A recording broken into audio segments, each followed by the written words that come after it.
All right, ladies and gentlemen, we've made it to the biggest college football weekend thus far. We have a ton of amazing games on the schedule. Sorry again if the audio is really quiet. There's something wrong.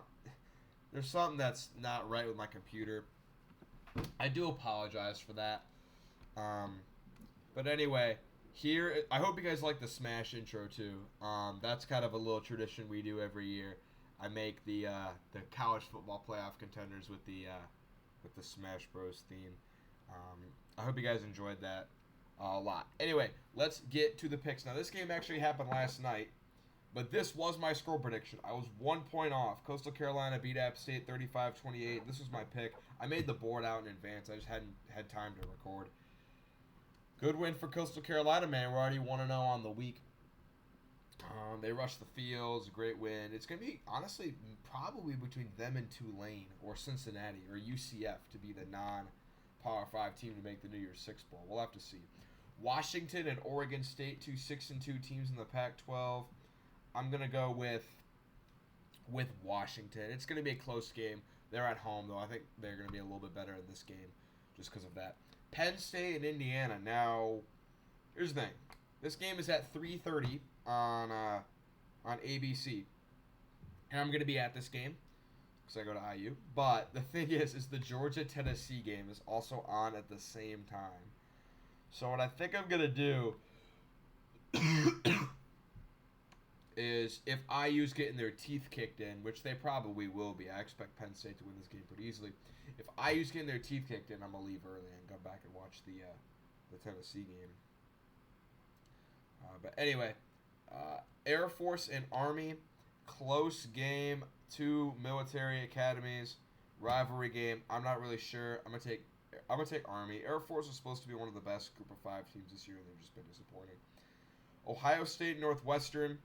Ohio State big. Northwestern won that game in Ireland against Nebraska. And they haven't won a game since. They're 1-7 and 38-point dogs. That seems a little low. Give me Ohio State. TCU and Texas Tech. TCU still alive in the playoff hunt. They're making their way up there in the rankings. They're up to 7, which honestly seems a little low for me. Teams ahead of them are going to keep losing. Texas Tech in-state rivalry matchup this week. I'm going to take TCU. Max Duggan is a great quarterback, and they're looking good. North Carolina and Virginia. UNC is 7-1. Haven't lost since that game to Notre Dame. They are out. They have a dark horse chance at making the playoff. We'll have to see how their season comes out. If they go 11-1 and beat Clemson, I mean that's a stretch, but we'll see. I'm gonna take them over Virginia. Tulane and Tulsa. Tulane has been looking really good. Beat Kansas State, and Kansas State's up near the top 10 now. Tulane themselves are 7-1. They are looking like a really good team. Tulsa is not that great. I'm going to take Tulane to win this one. Kentucky and Missouri. Missouri came off that big upset win on the road against South Carolina. Now they got a home matchup against Kentucky. I think Kentucky's a lot better than South Carolina. I think Kentucky's going to win this one. A&M and Florida. The battle of the two kind of disappointing teams right now in the SEC. Both teams, I think, desperately need a win. A&M in particular to even make a bowl game. I just think their defense is going to show up this game. I think they beat Florida. I think they're better than Florida. Maybe I'm crazy, but I think the home field advantage gets them this one. I think A&M's going to win a low-scoring affair. Purdue and Iowa. I mean, we know the story with Iowa. They can't score. They have to win every game by virtue of their defense. Purdue's offense is going to be able to score enough at home, I feel like. Wisconsin and Maryland. Maryland definitely is the better team. They're 6-2. Wisconsin's 4-4. I got a feeling that Wisconsin's going to win this one at home, though. Long travel for Maryland. I'm liking Wisconsin's chances at home in this one. Baylor and Oklahoma. I'm going to take Baylor. Oklahoma's just not that great. Baylor's starting to get their groove back. Oregon and Colorado. It's a 7-1 team. That's a 1-7 team. Colorado's one of the worst teams out there. I'm gonna take Oregon. Michigan State and Illinois. Illinois is getting up there in the rankings. What are they, like 15 now? 7-1. Haven't lost since that game to IU first week of the year.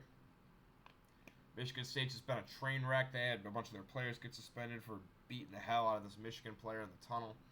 Take Illinois. Oklahoma State and Kansas. I'm gonna take Oklahoma State. Um, I want to see Kansas get the bowl eligibility. Oklahoma State's coming off a rough loss to Kansas State, 48-0. But I think they're gonna rebound against Kansas. Kansas is kind of slowing down since that hot start. Syracuse and Pitt. I'm gonna take Pitt. Syracuse, another team that's kind of slowed down after starting 6-0. They lost to Clemson and Notre Dame. Now they got to go on the road to a Pitt team that's like, I mean, they don't know whether they're a good team or a bad team. I'm gonna take Pitt in this one. UCF and Memphis. UCF is ranked now. I'm gonna take that one for Memphis. Arkansas and Liberty. Liberty's a real good team, 7-1, beat BYU. I don't think they're gonna beat Arkansas on the road though. Give me the Hogs for sure. Texas and Kansas State. I don't know why, but I got a feeling Texas is gonna win this one. I just don't think. I don't know. I think Texas is underrated. I don't know. This is a coin flip. I just got a feeling Texas is gonna win this one on the road. Boise State and BYU. BYU is now 4-5 after being ranked near the top 15 at one point. They got to go on the road at Boise State. And that's gonna be a tough game. Boise State 6-2, real good team. I think they win. Michigan and Rutgers is going to be a blowout. Rutgers, one of the worst teams in the Big Ten. Clemson and Notre Dame. Now, was supposed to be one of the best games of the year. And now it is not. But Notre Dame has been looking better. They started off 0-2 with a loss to Marshall and Ohio State. And they lost to Stanford, who had one win at the time. But still, 5-3, they're not looking too bad. Just got a good win on the road against Syracuse. Now they're coming back home to play Clemson in their biggest home game of the year. It's going to be close. It's going to be an absolute nail-biter. I feel like down to the wire. I just don't think Notre Dame can score enough. Their offenses looked really bad. They've had that QB carousel. That looks like they got a new QB every week. I just think that Clemson's going to be able to outlast them with their defense at the end. And then lastly, Florida State and Miami. Big rivalry game here. Miami just is an embarrassment of a football program. They just are. They lost to Middle Tennessee State. They got embarrassed by Duke. Florida State's going to show up in this rivalry game. Not only win, I think they win big. Florida State, I feel like, is gonna take this one. Now, we got Alabama. We have two of the biggest featured games you could possibly think of, in my opinion. Alabama, LSU, and Tennessee, Georgia. My goodness, do we have two wild matchups here. First off, Alabama, LSU. These two teams are currently tied atop the SEC West. And the winner of this game is pretty much in all likelihood going to win that division, unless Ole Miss has something to say about that. Of course, LSU already beat Ole Miss. We will have to look. But the winner of this game is in most all likelihood clinching the West. And normally I would say Alabama could win this game big, but LSU's been looking a lot better. Jalen Daniels, Arizona State transfer, has been looking really good. And it is a night game in Death Valley. So this is going to be a ruckus environment. And I also saw LSU is also coming off a bye week too. However, with that being said, I just don't think you want to mess with Bama right now. They're on a mission since they lost to Tennessee. They're going to probably do everything in their power to get back to Atlanta for the SEC title game. I think LSU will have a chance to pull this off. I just don't think they're quite good enough. I'm going to take Alabama. I think they win this one. I would love to see LSU win, but I don't think it's going to happen. And lastly, the game of the century, Tennessee and Georgia, number 1 versus number 3. Number 1 versus number 2, if you prefer the AP poll. Georgia number 1 in the AP poll, Tennessee number 2. I think they're tied for 2 with Ohio State. Anyway, wow, this game's got everything. 2 8-0 teams. If you ask anyone, probably the 2 best teams in the country. Of course, Georgia defending national title winners. Tennessee, of course, been running through people, beat Alabama by those 2 teams above them, Alabama and LSU, beat both of them. Beat a bunch. They've been beaten up on teams. Georgia had some struggle wins earlier in the year, but they're starting to find their groove. Now, if we were to go position comparison by comparison, okay, that's what people do in these matchups. They're like, who's a better quarterback? Who's a better running back? Okay, quarterback, Stetson Bennett or Hendon Hooker. By the way, y'all said I was crazy when I said Hendon Hooker would win the Heisman in the preseason. Look who's laughing now. It's me. Look who's the Heisman favorite. It's Hendon Hooker. He is definitely better than Stetson Bennett. Stetson Bennett's not a bad quarterback. Hendon Hooker's better. Running backs, I'm going to say Georgia. Georgia normally has really good running backs. I know Tennessee likes to run the ball at the start of their games to open up that passing lane. So Tennessee can run the ball effectively. Georgia will have better running backs, though. Wide receivers. Georgia has some really good ones.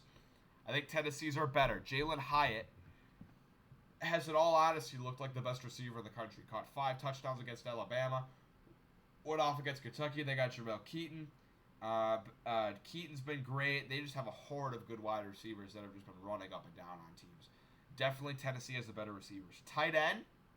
Georgia's got the better tight end. Brock Bowers is an animal. I mean, that dude is just sprinting around everywhere. Big as hell, can catch over anyone. Tennessee, I don't even know who their tight end is. Tennessee doesn't really use a tight end that much. Offensive line, I'm going to say it's about even. Most people, I think, are going to say Georgia has a better offensive line. Tennessee actually did a very good job improving their offensive line. And it seems like on some of these throws, Hendon Hooker just has all day to throw and make a read. That's credit to Tennessee's offensive line. Now, to the defensive side of the ball. Defensive line, I'm definitely going to say Georgia's probably better. And linebackers, I think Georgia's probably a little bit better. But secondary, I think Tennessee has a better. Tennessee, I think, definitely has a better secondary against Alabama. And they had some guys that were out against Alabama. Part of the reason Alabama scored 49 points. Those guys are going to be back. It's really a 50-50 matchup. I don't really know. Here's what I do know. It's that Tennessee has proven way more to me this year than Georgia has. Tennessee has looked like by far and away the best team, whereas Georgia has struggled in some games. They're still a great team. Georgia does get this game at home, though. I know Georgia's favored by like 8, but I don't think... So is Alabama. Alabama was favored by like 8 or 9 against Tennessee. I'm going to go out on a limb and say that Tennessee gashes Georgia's secondary like no team has yet this year. It's going to be Georgia's biggest test this year. Are they ready for it? Who knows? This is going to be a dogfight, back and forth. But I am taking the Vols 40-30. This game could come down to who has the ball last. If this game gets into a shootout, if this game becomes a shootout, it's for sure going to favor Tennessee. If it becomes more of a defensive style affair, it's going to favor Georgia. I feel like people are also not giving Tennessee's defense enough credit. Tennessee's defense is actually one of the better units in all of football. People are like, oh, Georgia's going to run. Tennessee don't got no defense. Tennessee actually has a really good defense. It's one of the most underrated parts of their team. But we'll have to see. Hopefully you guys enjoy. Great weekend of college football ahead of us. Maybe IU beats Penn State. Who knows? I love y'all. I hope you guys enjoy, and I'll see y'all next time on Quick Spell Sports.